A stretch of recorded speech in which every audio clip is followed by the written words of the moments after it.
Hey guys, welcome back to my channel. Today we're going to be doing another knitting and crocheting podcast.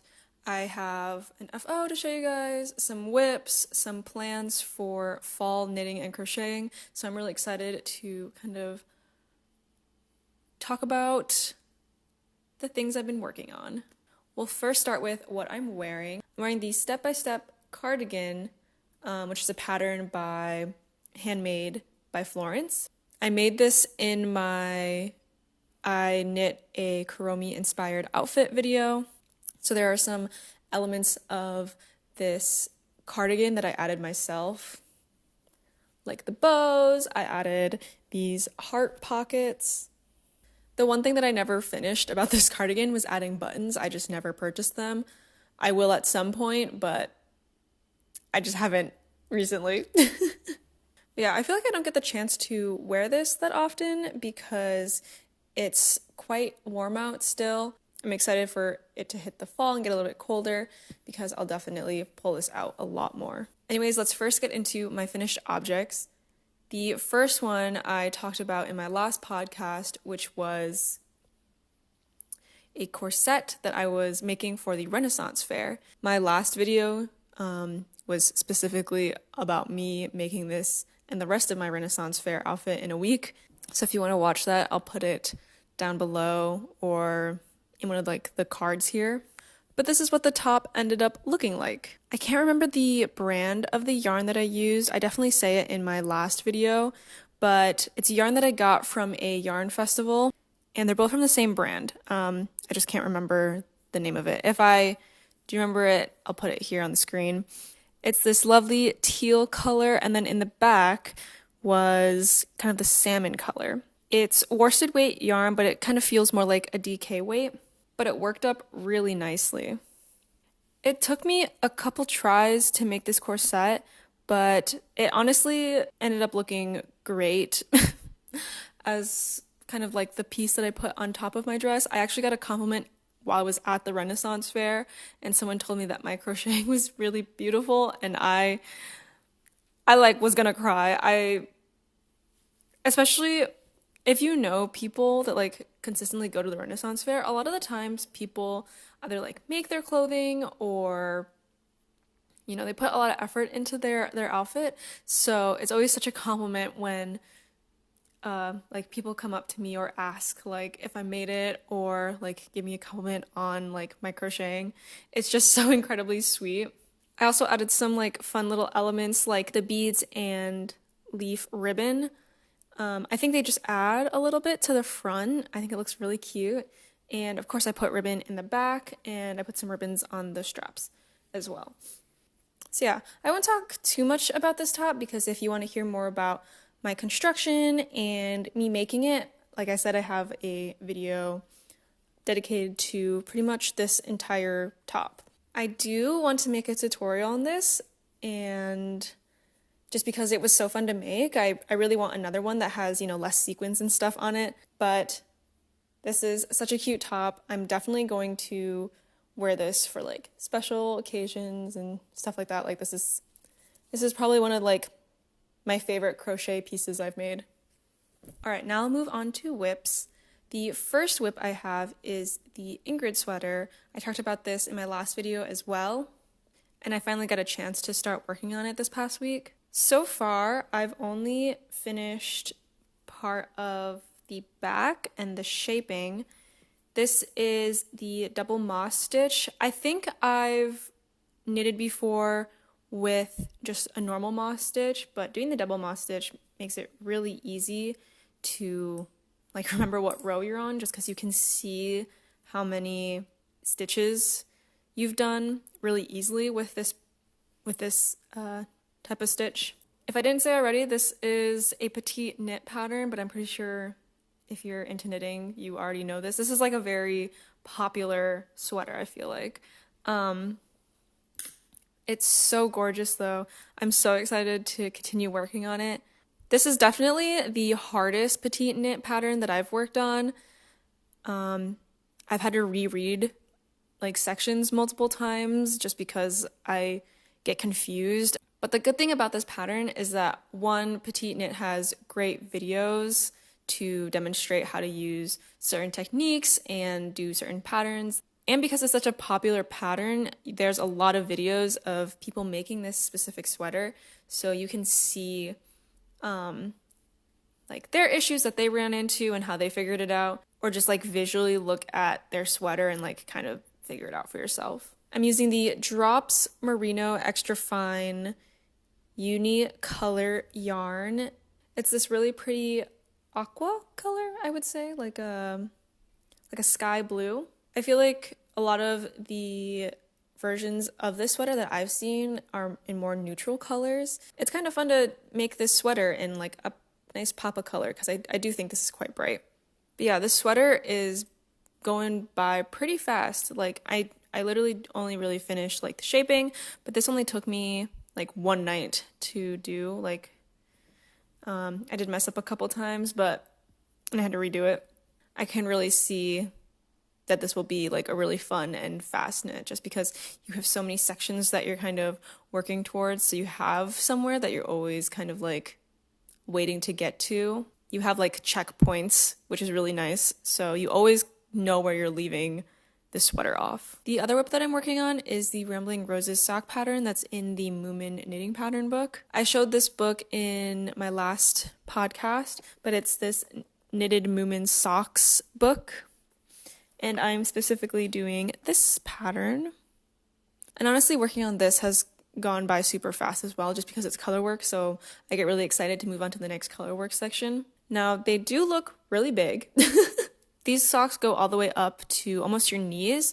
So I'll demonstrate. I'll put this on. Like, I don't know if you can see that. There's a reason why these socks are so big. Your girl has big calves. I finished the black section of the socks and now I'm moving on to the roses, and I'm really excited to see what it looks like when I've completed like a full rose. I'm so excited. Even on the inside, like the floats look so crazy just because you have to carry the yarn throughout the whole piece. But yeah, that's the Moomin socks. I'm excited to work on another sock in this book. I feel like I'm gonna have like second sock syndrome though, because these socks, since they're so long, I have a feeling that by the time I get to the second sock, I'll not want to knit it. I really have to invest in like another pair of like knitting needles or something.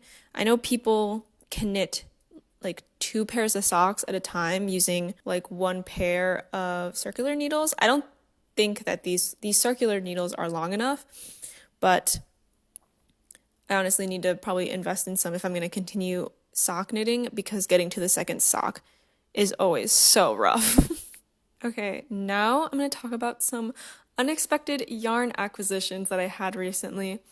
So I was visiting Racine, Wisconsin for the weekend, and someone let me know that there was a brand new yarn store that just opened up called Unraveled Yarn Studios, I think is the name. Unraveled Yarn Studios or Unraveled Creative Studios. So I was really excited, and I saw like pictures online of their grand opening. So and on the inside it looks pretty spacious and big. So I was really excited because some of the yarn stores that I've been to where I live have a lot less space. They're a lot smaller.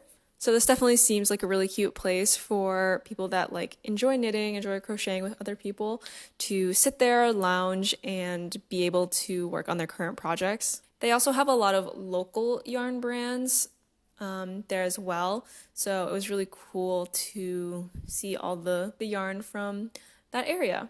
The first yarn that I picked up is this hank of Stitch Stuff yarn, which is this beautiful salmon, almost like a sunflower yellow gradient, and it has some like speckles at the bottom.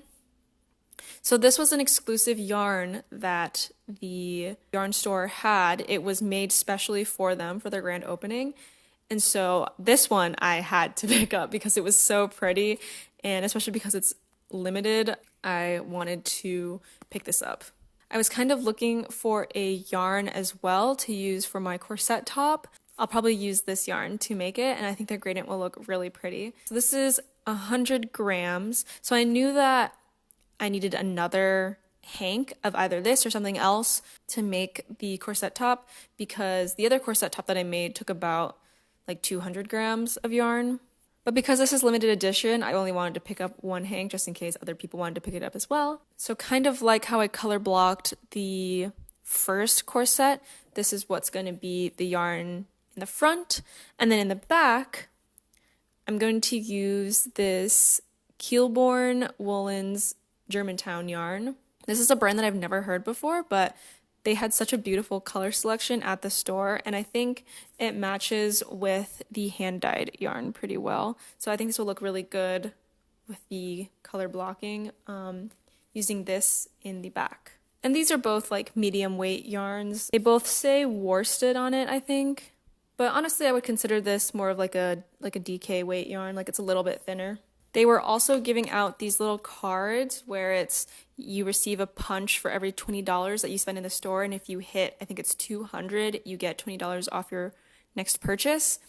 So just from those 2 yarn purchases, I got 2 punches. So I expect that I will be getting this discount very soon. It is a bit of a drive for me to go to this yarn store. It's not something that I would go to very frequently, but I also don't purchase yarn very frequently. So I can definitely see myself going here every once in a while to pick up some local yarn. The last thing I wanted to talk about today are my fall knitting and crocheting plans. It's mainly knitting because for me, crocheting is such a summer hobby, just because a lot of the garments that you can make with crochet, I don't know why. Like, I just like crocheting more in the summer and knitting in the winter. Knitting in the winter and the fall just feels more of a like cozy vibe. I don't know. But in a couple weeks here, I'm going to go to Seattle to visit my brother, and I'm going with my boyfriend. And I've already been looking online at the yarn stores in Seattle and like in the greater Seattle area. My brother actually lives near a yarn store. So I'm so excited because I'm definitely going to hit up some yarn stores and see what they have. But with that, I'm always someone that likes to buy yarn with an intention of using it for something. I really don't like having yarn just kind of sit around. Even if it's really pretty yarn, my intention is to always end up using it, especially if I'm buying yarn that's a bit more pricey or something that's like hand-dyed yarn.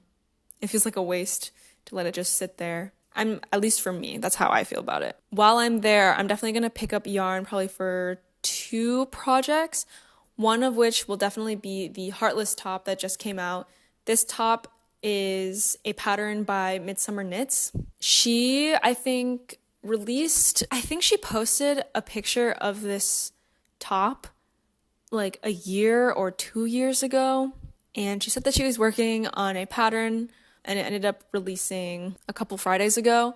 So I'm really excited because I've been waiting for this pattern to come out. If you haven't seen it before, it's basically a high neck tank top. I don't know if you would consider it a tank top or more like a slipover. I would say it's a tank top, but it has a beautiful like heart cutout in the middle where like your décolletage area is, I think is how you say that. Where your chest area is.